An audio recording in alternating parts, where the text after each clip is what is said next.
Welcome back to the Neo Marketing Podcast. On today's episode, we're going to talk about strategy, why it's so hard to figure out.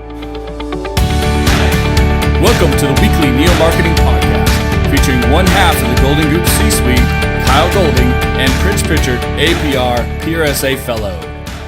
Welcome back, Kyle. Good to see you today, Pritch. What's on your mind? As always, strategy. Only this time, I've been pondering why people find it so hard to figure out what strategy is all about. From childhood, we've been learning strategy. We don't recognize it. True. My grandson is here. The three grandkids are here for a couple weeks. We bought a checker game last night, and he's 15, so he's got this thing figured out. But every time, so he thinks. But he blasts the 7-year-old every time they play. And the difference is Ben has learned how to be strategic with his checkers, and the 7-year-old is still trying to figure out what to do with the checkers. Right. She's just kind of moving checkers around on the board. So I think sometimes people get it mixed up in their head and then they can't unlock it. So, going back to the term is a military term. Strategy and tactics are both military terms. But in the military, the strategy is the big picture things you need to do in order to accomplish the mission. World War II, for example, the amphibious assaults in the Pacific, that was the strategy. The tactics were those things that you had to do to make that strategy work. You had to make sure that you got the boats in the right harbor so the Marines could load. You had to load the Marines. The boats got to be at the right place at the right time. The Marines go ashore, they capture the island. Those little pieces are the tactics. The big piece was we're going to go take this island, right? We're going to do an amphibious assault. And then the big strategy was when you have enough of the islands, you could box in the enemy and accomplish your overall goal of winning the war. Right. Bombing was part of it. Carriers were part of it. You take all of those strategic pieces together, and the ultimate objective was to win the war. And that's ultimately what ended up happening. So it's the same thing in business too. The strategy is the big picture. It's the 5 and 10 year. What are we trying to do with this company? Why does it exist? What do we do? Where are we in the world? Then you get down into your objectives, and then you get down into tactics. And this is where everyone wants to start at tactics. Right. But what they don't realize is when you don't start at strategy, when you don't set objectives, which are measurable, then when you get into tactics is where you spend your time and money, or both. So if you're spending your time or money, you don't want to waste it. You don't want to activate tactics that aren't effective because it's the wrong audience, the wrong message, the wrong channel, the wrong medium, etc. Or maybe you're paying more than you can make back in ROI, etc. Right? So you don't know if you haven't set objectives. You cannot set objectives if you haven't taken a look at your strategies, what you're trying to accomplish, big picture overall, and not just simply today, this week, this month, this quarter's sales numbers. Well, and it's interesting you say objectives, because for me, that's one of the tips that you can find out quickly whether or not it's a strategy or a tactics. If you can put an objective against it, awareness, attitude, action on the PR side, then it's a strategy. And you'll find out quickly, almost anything can be looked at as a strategy, but when you put objectives against it, you find out very quickly, whoa, that's not an objective, or that's a really weak objective or a really weak strategy, and we should put that aside. One of my measuring sticks for strategy is always, is this something that works in our 5-year and 10-year vision? Right. Is this something we're doing today? We need sales up this week. Well, we're in the tactics, we're in the weeds. Right. But we need people to know, appreciate, understand, do business with us, etc. Then that's our 5-year, 10-year strategy.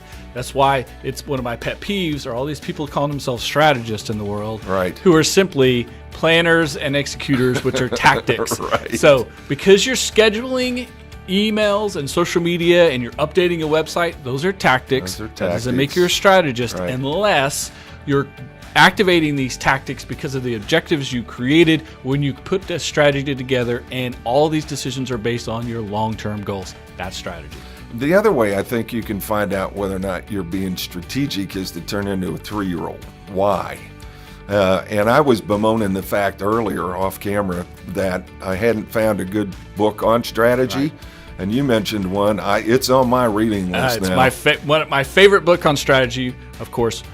Start with why. Start with why. So much like a 3-year-old, ask why about everything, right? Simon Sinek, of course, the developer of the Golden Circle. You start with why. Too many people want to start a business with, I can sell this and make money. That's not a why.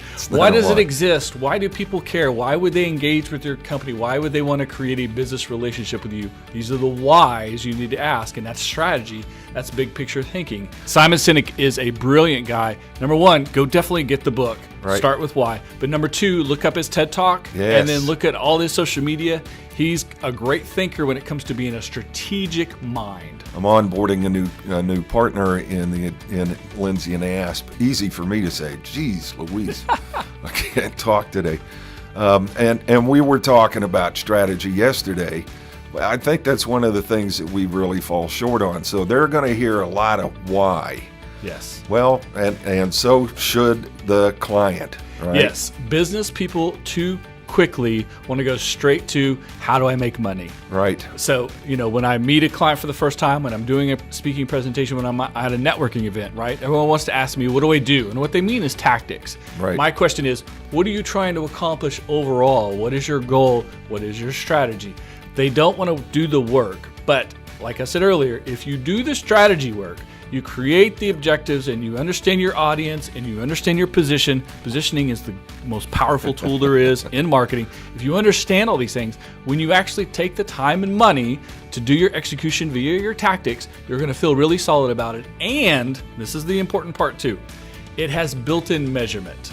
If it's strategic, if it's an objective, it has a measurement attached to it. Why? Because tactics only work part of the time. There's no tactic that works 100% of the time, every time, especially straight out of the gate. Right. You want to execute your tactics. You want to see how the audience and the market reacts. Do they go well or do they push back? Then you got to make the small adjustments, not major, that's a pivot, but minor adjustments to your tactical execution. Go back to your strategy, see how it sits, make those adjustments along the way and do it over and over and over again so that ultimately you get tactical campaigns that are highly effective because you're paying attention to your audience, not your own ego. Well, the student-run firm is a real learning laboratory too, and oftentimes the why will protect you from mission creep as well. And we tell our students all the time, you're not an order taker. You got to think strategically. Well, then the client says, I want to do this. And the students go, okay. And we start down that road. Giving the client what they want is the quickest path to failure. Absolutely. Give them what they need. So it's training those youngsters to regress to 3-year-old and ask the question, well, why?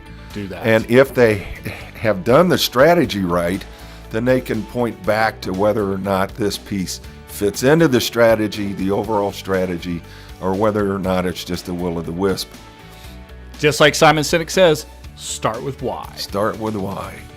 So that's our discussion today. Hope you enjoyed it. If you've got comments, and we would love to hear your comments. Absolutely. If you've got tips on strategy, share them with us because we'd like to share them with everybody else. And we'll learn a thing or two as well. So until next time, ciao. Good luck.